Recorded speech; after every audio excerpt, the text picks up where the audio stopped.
ہمارا ایشو یہ ہے کہ ہمارا جو بریڈنگ جو ہماری ملک یا ڈیری ایسوسیشنز ہیں ان کا بریڈ پہ کوئی فوکس نہیں ہے. میں نے نہیں سنا کبھی کسی سے کہ اس نے کوئی انٹرسٹ مطلب اس کو لے کے انتھوزیاسٹک بھی نہیں ہے. وہ ٹھیک ہے ڈی سی سے بات کر کے دودھ کے ریٹ کو دیکھنا چیزیں کرنا پرائورٹی یہ ہے تو وہ بھی ان کی مجبوری ہے. ظاہر ہے ان پٹ کاسٹ ان کے جسٹیفائی نہیں ہوتے وہ اس لیے نہیں ہوتے کہ پروڈکشن پوری نہیں ہے. That's the problem actually. تو یہ چیزیں ایک وشیس سرکل میں یہ ایک پروسیسر ہوتے تھے کافی گلوبل کمپنی ہے پاکستان میں بھی ریپرزینٹڈ ہے ملک پروسیسر ہے. تو ان سے جب میں نے بات کی کہ جی آپ فارمر کو پورا ریٹ کیوں نہیں دیتے تو ایک فورم پہ میں نے ان سے بات اٹھائی کہ آپ کو پتہ نہیں کہ کاسٹ آف پروڈکشن کیا ہے. انہوں نے کہا جی بات یہ ہے کہ اگر وہ ان ایفیشینٹلی اپنی پروڈکشن لے رہے ہیں تو اس کی پرائس ہم کیوں پے کریں. That is a question.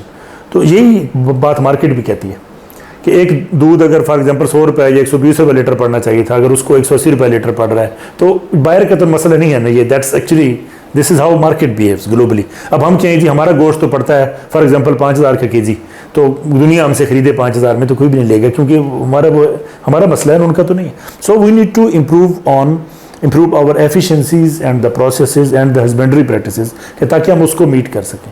تو یہ ایسوسیشنز کا یہ ایشو ہے.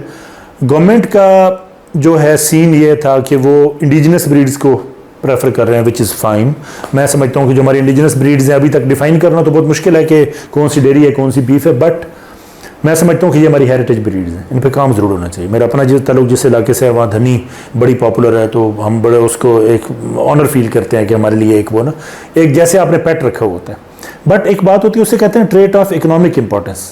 ٹھیک ہے وہ 1 کروڑ روپے کے 1.5 کروڑ کے بل وہاں بکتے ہیں لیکن آپ ویسے 1000 بل پروڈیوس کر لیں تو نہیں ہے. وہ انڈیویجول تو پھر شوق کی بات ہے نا. That's not actually the point کہ آپ اسے کہیں.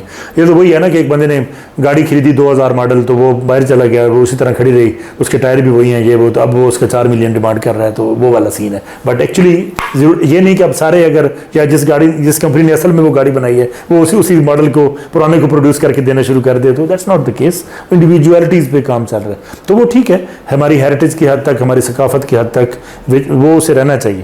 لیکن اب ہم یہ کہیں کہ یہ آ کے کمپیٹ کریں گے ان بریڈز پہ جن پہ سائنٹیفک کام ہوا ہے پیچھے اور R&D اور ڈیٹا اویلیبل ہے تو یہ میں سمجھتا ہوں کہ تھوڑا سا ہمیں اس نرگسیت سے نکل آنا چاہیے اور سوچنا چاہیے کہ اس پہ کیا ہمیں کرنا چاہیے. اور ایک اور ایشو ہے کہ اب فار ایگزامپل ہم نے ساہیوال پہ کام کر لیا بہت زیادہ جی. ہم نے سیمن بھی سبسیڈائز کیے ہم نے جی کیٹل بھی کی ہم نے جی سب کچھ کیا. آسٹریلیا نے ہم سے ایمریو بھی لیے وہ جو ہمیں اب ٹھہرن نہیں دے رہے کہیں ہم کہہ رہے ہیں جی انہوں نے بہت اس پہ کام کر لیا ہے اور ہم نے کچھ نہیں کیا. ادھر جا کے دیکھے تو صحیح انہوں نے وائنڈ اپ کر دیے. انہوں نے پیور رکھ کے دیکھے ان سے نہیں چلے. انہوں نے کراس کر کے دیکھے ان سے نہیں چلے. انہوں نے 3 بریڈز کی کراس کے ساتھ دیکھا وہ پھر بھی سکسیزفل نہ ہوئی. انہوں نے وائنڈ اپ کر دیا جتنا ساہیوال تھا سارا اٹھا کے بنگلہ دیش کو دے دیا. تو دیکھیں تو صحیح کہ اگر ان سے نہیں کچھ ہوا تو کوشچن از دیٹ کہ کیا ہم کر پائیں گے. کیٹل بزنس کا سب سے بڑا نقصان غلط خریداری. اسی لیے سیکھیں beef cattle purchasing skills. Practical اور professional training, breed, health, muscle score, body score اور ڈیفیکٹس کی پہچان, پرائسنگ ٹرینڈز, نیگوشیشن, ٹریسیبلٹی اور پراپر ڈاکیومنٹیشن سب انٹرنیشنل سٹینڈرڈز کے مطابق. Fattening farmers, cattle suppliers, students اور ویٹرنری ڈاکٹرز کے لیے پاکستان میں پہلی بار professional certificate in beef cattle procurement. تفصیلات کے لیے گوگل فارم فل کریں.